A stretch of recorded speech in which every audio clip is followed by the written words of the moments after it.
Yo, I finally hopped on the croc game. And let me tell you, fam, I've been asleep. This shit is glorious. Roll it.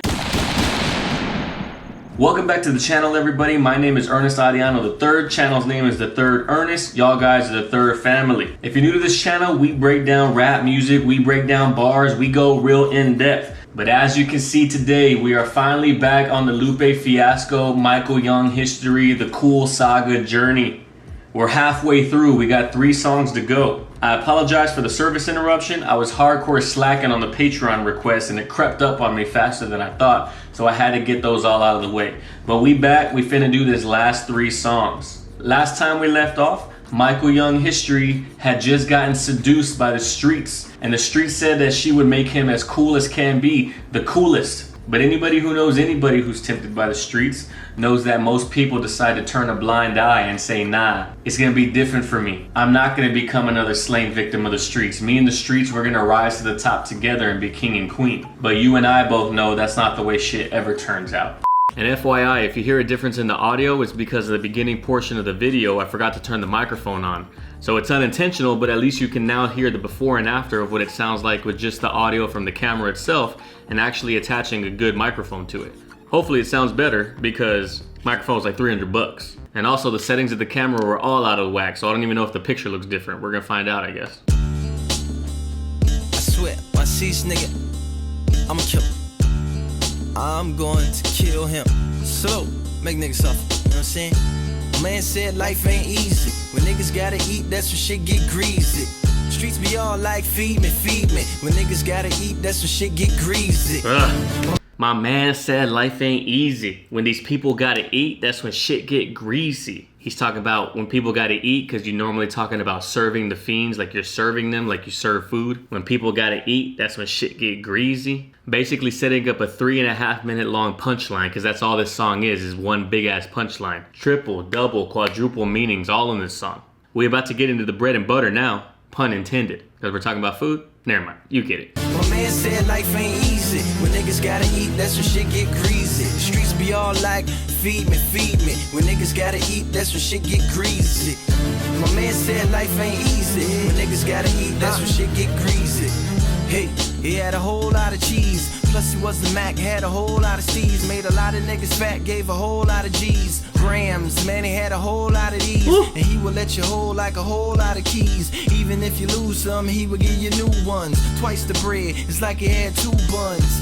And he had a whole lot of seeds. Even his kids had meals, for real. Some rich small fries wrapped in paper since they was lil. Catch up, nigga, man said life ain't easy. When niggas gotta eat, that's when shit get greasy. Did you hear that? Are we gonna have to break that down line by line because you don't even know what happened? A lot of y'all might have caught that, but there's a lot that flew over my head the first time I heard this song, so let's just get into it. The boy said he had a whole lot of cheese, which is a slang term for money, but literally talking about cheese because we're talking about food. Plus he was a Mac, had a whole lot of steez like swag. But he was a Mac like a player, but also Mac like Big Mac. Made a lot of people fat, gave a whole lot of G's. Grams. Man, he had a whole lot of these, bruh. First he's talking about made a whole lot of people fat, like fatten up their pockets because they're down line. Like he's talking about his dealers, because obviously he's up here kingpin status. Made a lot of people fat, had a whole lot of G's. Grams, man, he had a whole lot of these. Grams is the way you measure drugs, but also grams is the way you measure fat inside of fast food. And we're talking about a Big Mac and McDonald's and fast food sandwiches. So those type of foods have a whole lot of G's, have a whole lot of grams of fat. Psh. And he would let you hold like a whole lot of keys. Even if you lose some, he would give you new ones. A key is slang term for kilo, and a kilo is 2.2 pounds of whatever. That's why you hear like a brick of cocaine is a kilo whenever you watch movies or whenever you see drug busts on the news. And even if you lose some, he would give you new ones. That's how much bread this dude had, pun intended. Because we're talking about he has enough bread that if he got seized, it wasn't even a big problem. Because he was so rich, he had twice the bread. It's like he had 2 buns.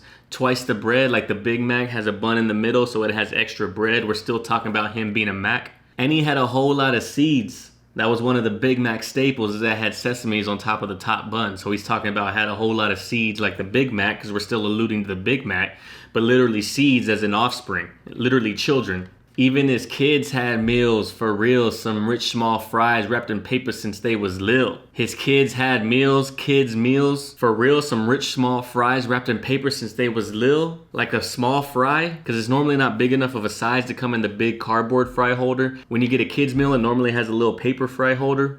Some rich small fries wrapped in paper since they was lil, but paper as in cash because they're so rich. And then he says catch up, like catch up to what he's saying, but catch up, like ketchup, what you put on top of small fries. This isn't even anything yet. This is still just verse 1. My man said life ain't easy. When niggas gotta eat, that's when shit get greasy. He was a heartbreaker and a law shaker. If it was about caking, he was a partaker. International, he would take trips. Bon voyage, that's a hard. He was fishing for the chips. So greedy, never gave to the needy. That's what some say. The way he shunned all the bums hanging in the subways. He called him. The man said he was a heartbreaker and a law shaker. Like a heartbreaker because he's breaking people's hearts literally, the baby mamas, the fiends. But like fast food makes you have a heart attack. A law shaker because he's literally shaking the law and the drug game. But also the way fast food restaurants tend to skate around the laws of nutrition, like nutritional laws that are set forth in the United States. If it was about caking, he was a partaker. If it was about getting that cake, if it was about getting that bread up. But cake, the two different meanings of cake here. International, he would take trips, bon voyage, because we're international, saying bon voyage. That's how hard this boy was fishing for the chips. Fishing for the chips? Like he's out there trying to get this money. He's fishing for the chips, like money, casino chips, bread. But also fish and chips is a British cuisine, a type of fast food, deep fried cuisine. So greedy, he never gave to the needy. That's what some say, the way he shunned all the bums hanging in the subways. And this goes back to the cool when he was resurrected and is actually a bum and he's asking for change in the subway and people are looking at him like, damn, that dude's stacked. Why is he asking for change? So we're circling it all the way back to the first album. But at the same time, the way he shunned all the bums hanging in the subways. Like the Subway, the restaurant, another fast food chain. God. All the bums hanging in the subways. You call them fruits and laugh at him. Delivery man on the pickup drive through and throw a bag at him. And it was hard to understand him sometimes, making the killing the way he had him standing in line. Like my man said, life ain't easy. When niggas gotta eat, that's when shit get greasy. The streets be all like, feed me, feed me. Bruh. This song is so fire every single time. He said he called them fruits and laughed at them. Like called them fruits. Obviously fruit back in the day was a derogatory term. Still is technically for someone who's gay. But also fruits because the fruits ain't be making the stacks as fast food. So these people are on the straight and narrow on the healthy life to get their money. Where he's over here on the fast life. Delivery man on the pickup drive through and throw a bag at him.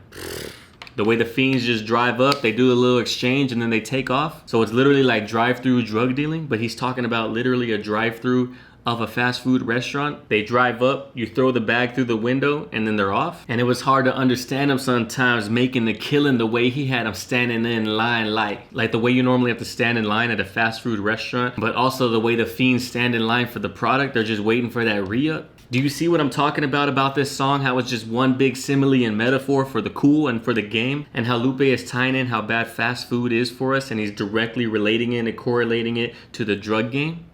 Some rappers today don't even have the wordplay capability to make 2 bars worth of wordplay. This dude has a whole song that's just one long wordplay on the same topic. It's not like he's flipping topics or flipping things around. We're talking all about fast food and all about the drug game for 3.5 minutes. And this is not his only song like this. Eat, that's when shit get greasy. My man said life ain't easy. When niggas gotta eat, that's when shit get greasy. Lovers call him king, haters call him clown. He would say bite me, that's the way it's going down. Ooh. He was having thoughts that maybe he should retire. Went to church on a Sunday and saw a deep fry. Said he Lovers call him king and the haters call him clown. Like King, Burger King, clown, Ronald McDonald, the mascot for McDonald's back in the day. But he would say, bite me, that's the way it's going down. Like, bite me, bitch. For all my international peeps that don't know what bite me is, it's basically like, bitch, suck my dick. Or it's like, fuck you, I'm doing what I want, bite me. But bite me like you bite fast food because that's the only way it's going down, but literally it's going down. Was having thoughts that maybe he should retire. Like, this isn't really that great for me. But he went to church on a Sunday and saw a deep fryer. A deep fryer, literally where you fry food like onion rings and fries and wings and things of that nature. But the double meaning of fryer is fryer like deep fryer, but fryer F-R-I-A-R. Like someone in the clergy, someone of religious importance. And then also went to church on a Sunday, like church's chicken in a deep fryer, but also Sunday, like ice cream Sunday. Went to church on a Sunday and saw a deep fry. Said he had beef and people want him dead. He loved the hungry ones, was only scared of the feds. He lived a fast life, couldn't get his path right. Fry just told him about the hooters that he had last night. Turn yourself into the paddy wagon, said no. Bacon wouldn't take him, had the pigs on the payroll. My man said life ain't easy. When niggas gotta eat, that's when shit get greasy. The streets be all like. Said he had beef and people want him dead. Like beef, he was beefing with people, but obviously beef as in Chuck ground beef. He loved the hungry ones, was only scared of the feds. Like the hungry ones, like the fiends who were fiending for his shit. He was only scared of the feds, like the FBI, like literally federal investigations upon him. But also the wordplay, loved the hungry ones, was only scared of the feds, people who had already eaten. Lived a fast life, couldn't get his path right. The fryer just told him about the Hooters that he had last night. Hooters, the chain, fast food restaurant, the fryer, we're back to that wordplay. Turn yourself in to the paddy wagon. He said no. Bacon wouldn't take him, had the pigs on the payroll. Turn yourself into the paddy wagon, because we were talking about beef earlier and beef patties, but the paddy wagon is what they used to call the place where you would get locked up and transported to jail. You would get locked up by the police, that's what they drove, the paddy wagon. And he said, no, I can't, because bacon wouldn't take him. He had the pigs on the payroll. And pigs is a derogatory term for cop on the streets, so bacon wouldn't take him because the pigs is what makes the bacon. And bacon is another term for money, bringing home the bacon. Bruh, this whole song right here, even the outro, to be continued on another menu, which it is continued on 2 more songs. So the other menu would be the 2 songs that we have to go on this journey. This song is fire. Every song in this storyline, like the theme of the song, as well as the music and the instrumentality and just the musicality of the song, fits the theme. He Say She Say has the sad strings. The Cool has that little eerie vibe in the background. The Coolest has like this calm, dope ass beat behind it because he's slowly getting entranced by the streets, and it has that repetitive hook like he's being hypnotized by the streets. This song right here, now that he's deep into it and having fun and making all the money and basically being the man, this song has a really upbeat, bouncy type beat. It's a really fun song. The lyricism is really fun. It's dope catching all the double entendres and double meanings. And then the last 2 songs that we have to go have their own vibe to them as well. But this song right here is a vibe all on its own. And I hope y'all guys appreciate it the way that I appreciate this. And I appreciate you sticking around for this Lupe Fiasco train, because I know a lot of you started and then we paused, but now we're back. 2 more tracks to go on this Michael Young history saga story. But I appreciate everybody that's here watching this. Leave a comment below if you thought that any part of this was fire, or tell me about your favorite line or whatever you want to do. Obviously, you know that I read as many comments as I can. If you like this video and you've never subscribed before, go ahead and like the video and potentially become part of the family and subscribe. But I'm excited to get to the end of this saga, because the end of the saga is wrapped up extremely nicely. But I appreciate everybody that's here with me. Check out the merch down below. Check out the Patreon link in the first line of the description if you want to become a Patreon and check out all the exclusive things that happen over there. But as I always say at the end of my video, guys, love and care for each other, love and care for one another, and I'll see y'all guys in the next video. Peace.